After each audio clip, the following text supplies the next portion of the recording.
Hi, I'm Jason, and I'm buy one get one free. With me is Marky. Spoiler alert. Tim Tebow might be trending, but he still lost. Suck on it. He lost. All right, we're discussing a couple comics that came out this last week that we read.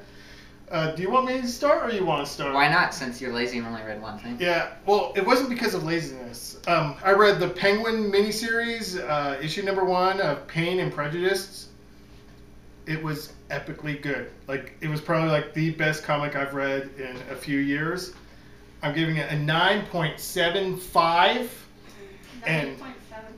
9.75. And like, after reading it, I couldn't read any of the other comics because I know that DC would piss me off somehow in one of the comics.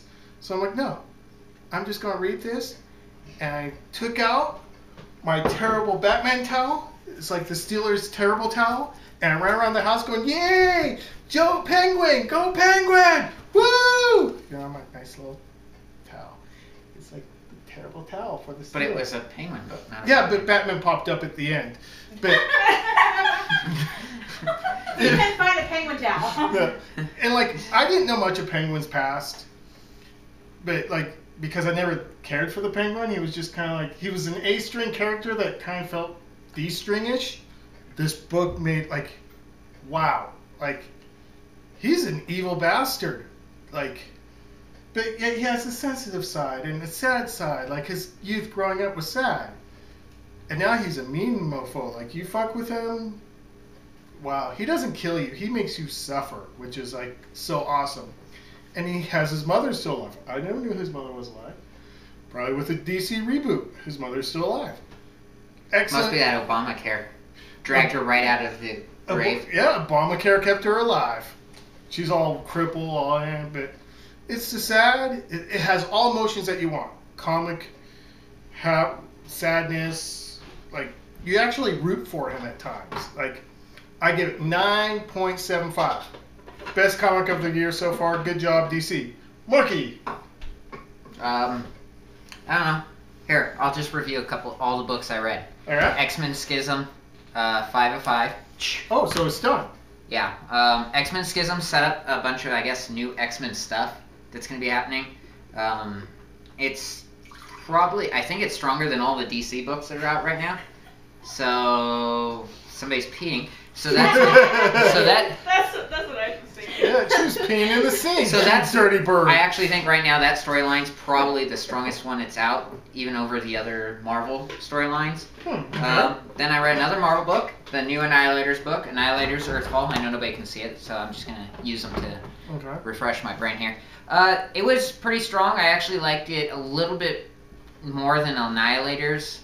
I'd probably give Schism, I don't know, a 9, Annihilators, an 8. Wow. Then I read Detective Comics, issue 2. That book is really good. There's nothing bad about it at all. Did you need the Batman towel? Be like, woo, Batman, woo, woo. No. No. Oh, I like this one because it feels like a Detective Comics more than it just feels like Batman. It also, there's a big mystery going on, and so they hit both things, and I'm gonna give that one an 8 as well. I read Red Lanterns. I liked the story in Red Lanterns. It was about it just followed up right after where the first issue left off. Didn't advance the story a whole lot, except for the very end, the very last page kind of advanced the story. I'd probably give that one an 8 too. A couple of them are pretty strong, yeah. Stormwatch got a little confusing for me, so I'm gonna drop my grade on Stormwatch from the first week down a little bit to I'm gonna give it a 7. It was still good.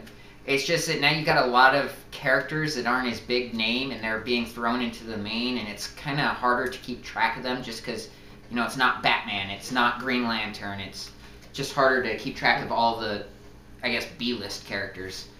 Then I read Green Arrow, which was horrible.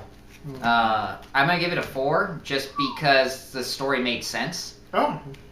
Otherwise, I would probably give it a 3 because it's really boring. There's a spot where so on one of the pages there's a sentence that is just worded wrong, and it if it was worded correct, it would make sense. But otherwise, it sounds like Green Arrow's asking one of his people if he can fit on the tip of his arrow, and he's actually Was it a woman that he was asking? No, a man. But he's actually asking about this new weapon if it can fit on the tip of an arrow. But he says, "Can you fit in on the tip of my arrow?"